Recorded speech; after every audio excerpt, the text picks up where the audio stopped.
That I cannot do. And if by chance an honest man like yourself should make enemies, then he would become my enemies. And then they would fear you. What happens when the faces once seen by the whole world as legends end up changing in ways no one ever expected? The Godfather won Best Picture and turned its cast into Hollywood royalty. But what happened after the applause faded was darker, stranger, and far more dramatic than most fans remember. Al Pacino went from a rising unknown to a battle-scarred icon who still made headlines deep into old age. Marlon Brando became such an overwhelming legend that the myth almost swallowed the man himself.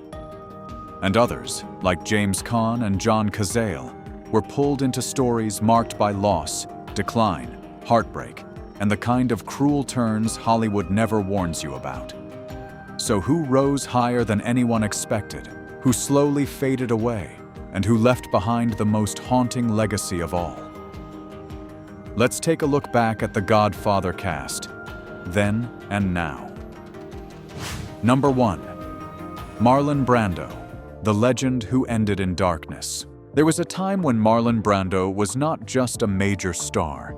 He was the kind of name that forced all of Hollywood to rethink its standards. In The Godfather, all it took was that raspy voice, that aged face radiating power, and that slow, chilling rhythm in his performance to turn Don Corleone into an immortal screen figure. It was the kind of aura that made people believe he could never really fall, never be replaced, almost never be touched. When people talked about Brando in those years, they talked about genius, masculinity, dangerous magnetism, and a level of presence very few actors in history had ever possessed. But what still makes Brando's story so haunting is that he did not grow old the way a legend is supposed to. That aura did not carry him into a peaceful final chapter. If anything, it seemed to pull him into a life that became heavier, messier, and harder to look at as time went on. After The Godfather, Brando was still an icon, but that icon started to darken. Last Tango in Paris was once praised as daring, fearless, and proof that Brando could push cinema further than almost anyone else. But over time, the film came to be seen less as bold art and more as a moral stain on an entire era. The controversy surrounding the scene that caused lasting harm to Maria Schneider made people stop talking only about artistic courage. Instead, they began asking a much harsher question. What exactly had Hollywood been willing to allow in the name of art? And Brando, even though he was not the only one tied to that story, still became part of that image. And if the young Brando was remembered as vibrant, sensual, and almost impossible to resist, the man people saw in later years looked nearly like his opposite. He gained a great deal of weight, developed diabetes, lost much of his eyesight, and suffered from worsening lung and heart problems to the point that when he died at 80, the cause was reported as respiratory failure brought on by pulmonary fibrosis. Even more painfully, as his health declined, his family life was unraveling too. His son, Christian Brando, went to prison after fatally shooting his sister's boyfriend, and his daughter Cheyenne died by suicide in 1995. The public had once seen him as the very symbol of masculine power, but in the end, what they saw was a lonely, exhausted man slowly being consumed by his own legend from the inside out. That is one of the cruelest things about show business. It lifts someone so high they seem almost untouchable, then stands back and watches them fall as if that too were part of the spectacle. What made Brando different from so many other fallen stars was that he never became a simple story. He was never the kind of man audiences could just pity, and he was never someone who could be neatly summed up as either a victim or a villain. He was something far more unsettling than that. A mix of real genius, old-school male power, deeply controversial choices, and a private life that kept breaking apart. Maybe that is why looking back on Brando today leaves behind more than sadness. It leaves a sense of unease. Because behind one of the greatest screen icons ever created, what remained at the end was no longer a pure, untouchable aura, but a towering legend that finally disappeared into darkness. Number 2. Al Pacino. From Godfather Prince to broke, aging icon. There was a time when Al Pacino seemed like the perfect version of the Hollywood dream. In The Godfather, he did not enter the film with the built-in grandeur of an already established superstar. Michael Corleone began as a man who was almost cold, guarded, quiet, even somewhat overshadowed by Brando's enormous presence. But that restraint ended up becoming the most frightening thing about him. Pacino did not need a loud, explosive performance. He took the character from a son standing outside the family to a chilling figure of power, and in doing so, he turned himself into the face of the most dangerous kind of authority. The less it reveals, the harder it is to look away. That is why Pacino once felt like a prince stepping out of the Godfather empire. After the film, he was not just famous, he became the standard for inward controlled acting, the kind of star people assumed would always stay on top, always be respected, always be too big to truly fall. But what makes Pacino's story so much more compelling is this: even someone like him could still lose almost everything. Pacino revealed that at one point he had around $50 million and then later, almost nothing. That was not just an ordinary financial setback. It felt more like an entire financial empire quietly collapsing beneath the feet of a man once seen as untouchable. He admitted that he lived too instinctively, spent recklessly, never really kept control of his own money, and trusted an accountant who was later convicted of fraud. The more you think about it, the more unsettling it becomes. A legend like Al Pacino, someone the public automatically assumes must be wealthy, powerful, and completely secure, once came dangerously close to being wiped out. It exposes a brutally uncomfortable truth about Hollywood. Fame can make someone look like a king, but it does not protect them from falling apart. And if the money alone was shocking enough, then came the way Pacino kept making headlines in his 80s, long after most legends had faded from the center of attention. In 2023, he welcomed his fourth child at 83, a piece of news that triggered endless headlines and public debate. Then in 2024, he revealed that he had nearly died from COVID-19 back in 2020, saying there was a moment when he had no pulse and had to be revived. A man who once played Michael Corleone as if nothing could shake him now appeared as something very different. An old man in the fullest, most human sense, vulnerable, scarred, still famous, still revered, but no longer standing outside time. He is both a symbol of survival and a reminder that glamour does not shield anyone from ordinary human chaos. And maybe that is exactly why Pacino today is even more fascinating than Pacino back then. He is no longer the cold prince who emerged from The Godfather. He is an aging monument still standing after losing money, after brushing up against death, after everything time has taken from him, and still somehow refusing to disappear. Number 3. James Caan. The tough guy. Fame couldn't protect. In The Godfather, James Caan stepped into Sonny Corleone like a fireball with no brakes. Hot-headed, impulsive, intense, reckless, but also deeply masculine and so alive he practically leapt off the screen. It was the kind of role audiences remember instantly.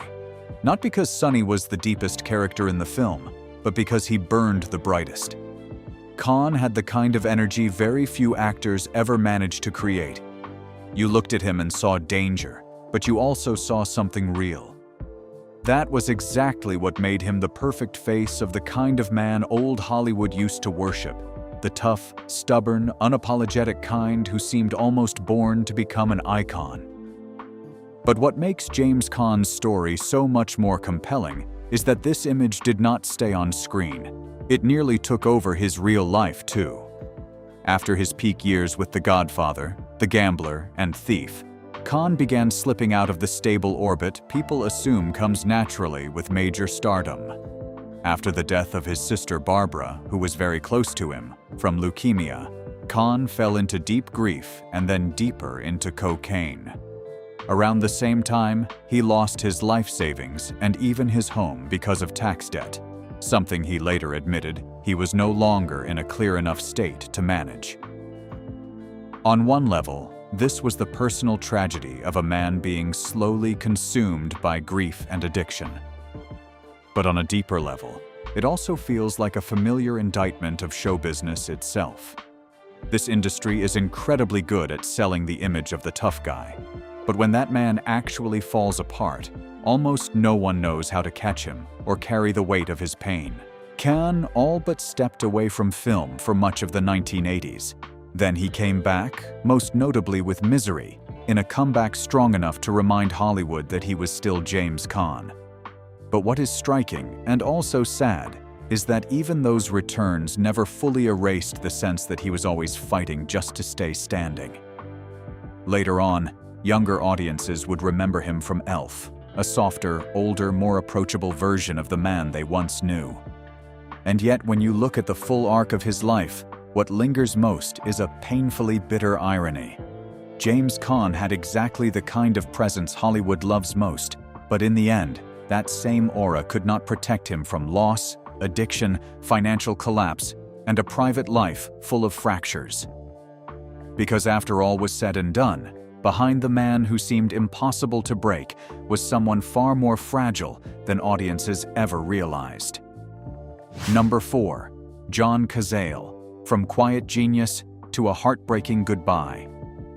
Some faces do not need to be loud to stay with people for a very long time, and John Cazale was one of them. In The Godfather, he did not have Brando's overpowering presence or James Caan's explosive force. His Fredo Corleone was weaker, shakier, sadder, always carrying the feeling of a man somehow lost inside his own family.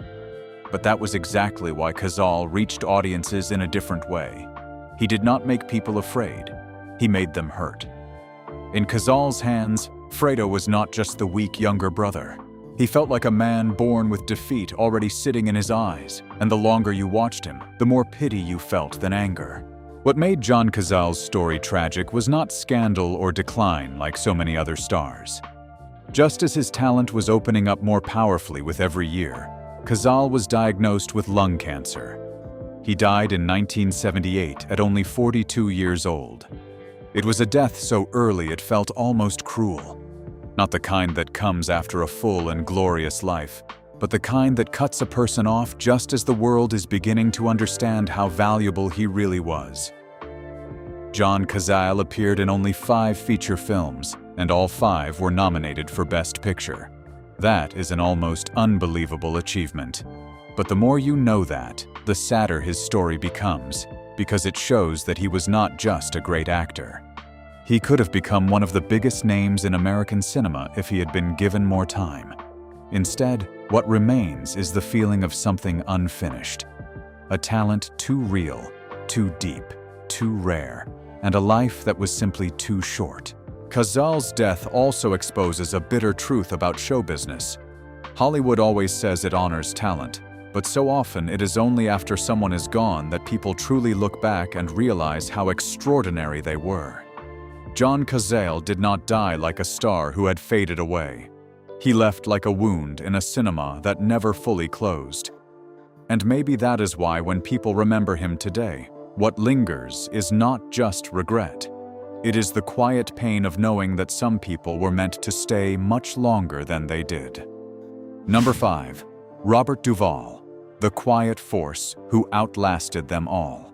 Robert Duvall was never the kind of actor who made audiences snap to attention the second he appeared on screen. In The Godfather, Tom Hagen was not as explosive as Sonny, not as chillingly cold as Michael, and not surrounded by the overwhelming aura of Don Corleone. He was much quieter than that. But the more you revisit the film, the more you realize that quietness is exactly what lasts. Duvall did not act as if he were trying to seize the center of the frame. He played Tom Hagen as if the man had already been living in that world for years, and that is what made him feel so impossible to replace. What is most striking about Robert Duvall is how completely his life seemed to move against the usual Hollywood pattern. No loud scandals, no dramatic collapses, no sense that he had to burn himself up just to hold on to the spotlight. He simply kept working, decade after decade, with a steadiness that became increasingly rare, and in the end, he turned into one of the most respected actors of his entire generation. In a world so obsessed with noise, Robert Duvall stood as proof that sometimes the person who lasts the longest is the one who says the least. He was one of Hollywood's rarest dreams: immense talent, a long career, deep respect that never really faded, and then a death at 95 in February 2026 that felt like the passing of an old-school giant who had aged exactly the way a true legend should. Number 6. Diane Keaton, Hollywood's most unforgettable original. In The Godfather, Diane Keaton was not the kind of character who rushed in and grabbed attention. Kay Adams was almost an outsider to the Corleone world, and because she stood outside it, she became the one who saw most clearly how cold Michael was becoming and how deeply he was changing. It was not a loud role, but it was an important one. In real life, Diane Keaton also followed a path very different from the usual Hollywood leading lady mold. She did not live to please the public, and she never seemed interested in clinging to youth at all costs. She never married, has said more than once that she did not want to be a wife, and later chose to become a mother in her 50s by adopting 2 children. In interviews, Keaton has also spoken very openly about aging, about not wanting plastic surgery just to chase a younger version of herself, and about living alone while still feeling completely fulfilled. From one angle, that is the story of a deeply independent woman. But from another, it also feels like a quiet rebuttal to Hollywood itself. Women do not have to be remembered for who they loved, how young they looked, or how well they preserved their beauty. They can also be remembered simply for being themselves, smart enough, real enough, and distinct enough that they could never be mistaken for anyone else. Maybe that is why Diane Keaton did not just stay famous. She became the kind of woman who only seemed more unmistakably original with age. Number 7. Talia Shire, the fragile daughter who grew into steel in The Godfather. Talia Shire made Connie Corleone begin as a woman who was almost always in the weaker position. Her Connie was fragile, vulnerable, and trapped inside a family where power almost always belonged to the men. But what makes the character more interesting than many people realize is that Connie does not stay there. As the story goes on, she grows tougher, understands the game more clearly, and slowly becomes far harder than her early image would ever suggest. In real life, Talia Shire followed a path that feels surprisingly similar. She was never the kind of star who needed to dominate the spotlight, even though she was part of 2 of Hollywood's biggest legacies, The Godfather and Rocky. Instead of living like a celebrity, she aged in a much quieter way, worked more selectively, but never fully disappeared. In recent years, Shire appeared in Megalopolis in 2024 and the Netflix film Nonas in 2025, showing that she has not stepped away from the screen at all. Maybe that is what is most striking about her. She never tried to look tough, but in the end, time turned her into exactly that kind of woman. Number 8. Abe Vigoda, the forgotten face, who became a phenomenon. In The Godfather, Abe Vigoda was not the kind of face that stepped in and stole the spotlight. His Tessio was old, dry, quiet, and almost seemed uninterested in making an impression at all. But that was exactly what made him feel so real. Vigoda gave off the sense of a man who had been in that world far too long, understood all the rules, and knew exactly what it took to survive. He was not explosive like Sonny, and he was not cold like Michael, but he left behind a presence that was strangely unforgettable, as if one look at that face told you he had already lived an entire hard life before the movie even began. What makes Abe Vigoda's real-life story so interesting is that it went in a direction almost no one could have predicted. He did not become an A-list movie star, and he never held the center of Hollywood the way some of his peers did. But as time went on, that aging, gaunt, slightly odd-looking face of his turned him into a very unusual kind of pop culture phenomenon.